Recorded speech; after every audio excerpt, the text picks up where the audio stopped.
Bonjour à tous, on se retrouve pour le premier quintet du week-end, direction l'hippodrome de Paris-Vincennes pour le prix Annick Dreux, quintet qui va se disputer en Réunion 1 course 4 au départ 15h15, 16 partantes, 2700 mètres grande piste, dernière préparatoire au féminin pour le prochain critérium des 3 ans le 13 septembre à Paris-Vincennes. Il y a pas mal de choses à dire, hein. Les résultats, ce qui s'est passé hier du côté de Clairefontaine et pas mal d'informations à savoir concernant les préparatoires au prochain critérium. Merci à toutes les personnes qui like. N'hésitez pas à lâcher un maximum de pouces bleus. On peut s'abonner également à la chaîne YouTube, c'est gratuit. Et n'oubliez pas de cliquer sur la cloche des notifications. Ça vous permettra d'être au courant dès la mise en ligne de la vidéo et de laisser votre sélection du jour. C'est gratuit en toute sérénité. Concernant les résultats d'hier, on a connu mieux en matière de course par course. Le cheval du jour qui s'impose très facilement. Dans le quintet, on est premier, troisième, quatrième, cinquième. Je n'avais pas gardé Jouvencel comme l'ancien quintet. J'ai fait l'impasse une fois, j'ai fait l'impasse deux fois. Deux fois, j'ai eu tort. Message hier de Jean-Pierre, un turfiste avisé qui trouve que c'est insupportable tous ces faux départs, ben, carrément ça fausse la course. Alors il en revient à dire que on va jouer au loto, c'est quasiment la même chose. Personnellement, moi ça me gave, ça vous gave. Et quand on regarde les faux départs, donc certains en comptent 6, certains en comptent 5, si on prend les reprises de départ, on est à 7, 8 volts en l'espace d'un quart d'heure. Alors c'est pour ça que je vous dis toujours, essayez de jouer à la dernière minute. Quand on voit l'état de folie foot avant le départ, tu peux la rayer. La jument est trempée et au bout d'un tour, on a posé les mains. Quand on regarde le premier faux départ, on voit que le 5 ou le 6, je ne sais plus, bloque le numéro 2. Donc Félix pose les mains, je prends pas le départ, ce qui est normal. Deuxième départ, tout le monde est en accordéon. Troisième départ, il est bon. D'ailleurs, je crois que même Guillaume Luix, qui travaille chez Equidia, qui était à la Voltige, même lui n'a pas compris et je l'ai senti agacé. Ça veut dire qu'avec tous ces faux départs, la course, elle est faussée. Ça, c'est mon avis et ça, c'est l'avis de beaucoup de personnes. Et j'enchaîne avec un autre sujet important. Je vous mets ici, alors pour ceux qui sont sur Twitter, Monsieur Pierre Santi souvent met les chiffres d'affaires du bloc événementiel. Il a pris récemment les 4 rendez-vous à Deauville dominicales, donc les 4 dimanches, entre 2021 et 2025. Alors 2025, j'ai arrondi à 19 millions. Il y a 6 millions euros de moins. Ça veut dire qu'on est en baisse sur ce dimanche-là de 1,5 million par an. Je trouve que c'est grave. Les gens s'intéressent de moins en moins aux courses. C'est normal. Entre les interviews qui vous servent à rien, je vous ai déjà dit, ça vous sert à rien. Ce qu'il faut regarder, c'est les courses, tout simplement. Voilà. Et tout ce qu'il y a autour. Donc souvent, on dit que c'est la faute du turfiste, mais non, c'est pas la faute du turfiste. Le turfiste, il est gavé, mais bien comme il faut.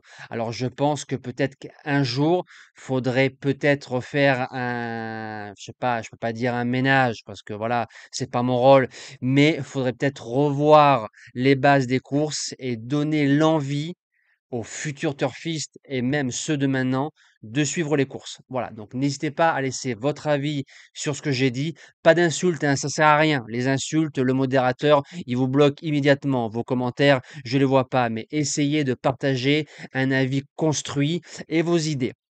Alors c'est parti pour le quintet de samedi. Ce qu'il faut savoir, c'est une préparatoire, donc les 3 premiers, enfin les 3 premières seront qualifiées pour le critérium des 3 ans.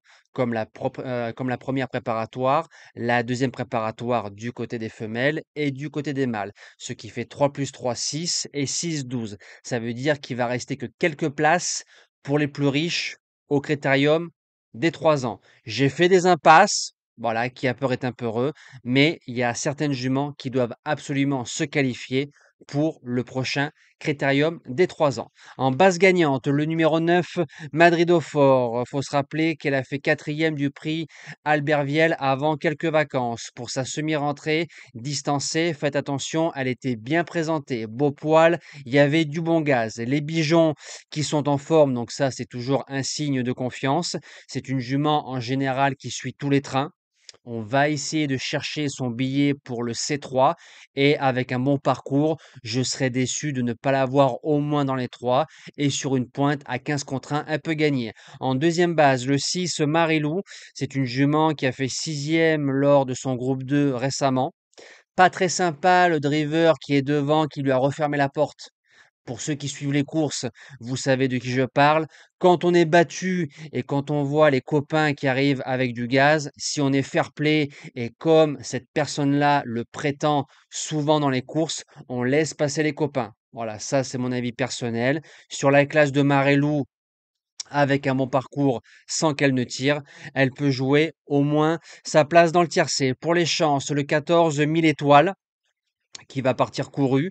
Elle a fait deuxième du prix Reine du Corta, battue par Magic Knight. L'objectif numéro un de la team Bazir, c'est le critérium des 3 ans le 13 septembre, mais au papier, elle me décevrait en sortant du quintet. En quatrième position, le 7 Missandei qui a fait quatrième du prix Reine du Corta. Elle s'est retrouvée loin, trop loin. À mon avis, on va la driver peut-être un peu plus offensivement. C'est une jument qui a du coffre et il faut se rappeler qu'elle est quatrième du critérium des jeunes. Maître Jacques, qui était notre cheval du jour, 1000 étoiles et Mac de Blary. Ces 3 chevaux-là seront des premières chances lors du prochain Critérium des 3 ans. En cinquième position, le 3 Muscade Léman, qui sera un peu mon coup du fou dans cette épreuve. Elle arrive un peu sur la pointe des pieds. L'entraîneur est en forme. C'est une bonne trotteuse. Faut se rappeler qu'elle a fait cinquième du prix Massina à 2 ans et septième en début d'année du prix Rock Épine, bien couru. Une septième place, bien meilleure qu'il n'y paraît. Et comme il risque d'y avoir des surprises, je l'ai gardé en 5 chevaux. En sixième position, le 10 My Princess, qui a fait deuxième du prix Massina et quatrième du prix Ozo. La semi-rentrée, je n'attendais un peu mieux, mais c'est la vraie jument des 2700 mètres grande piste à Paris-Vincennes. Il lui faut absolument la bonne course. En septième position, le 8 Midway Lady. Sur les 12 courses qu'elle a courues, 9 fois, elle est dans les 3. Ça veut dire qu'on tourne à 75% de réussite sur le podium. C'est une jument qui doit être préservée toute la route, mais dans une ligne droite, elle ne se laisse pas faire. Et je termine avec le numéro 2, Midnight Express. Alors, c'est une jument qui est pas facile en course.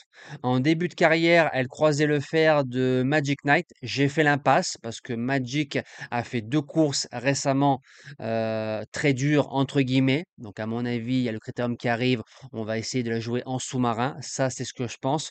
Concernant Midnight, avec un bon parcours, c'est loin d'être une impossibilité. Je rappelle que de faire une sélection, je rappelle qu'on est jeudi matin à 10 heures, c'est toujours 48 heures avant, voire 72 heures. Je connais à peu près le betting de chaque chevaux, que ce soit trot, galop ou obstacle. Donc j'essaye de faire des impasses. Parfois ça marche, parfois ça marche pas. Voilà, c'est les aléas des courses. Passez un bon week-end et à demain.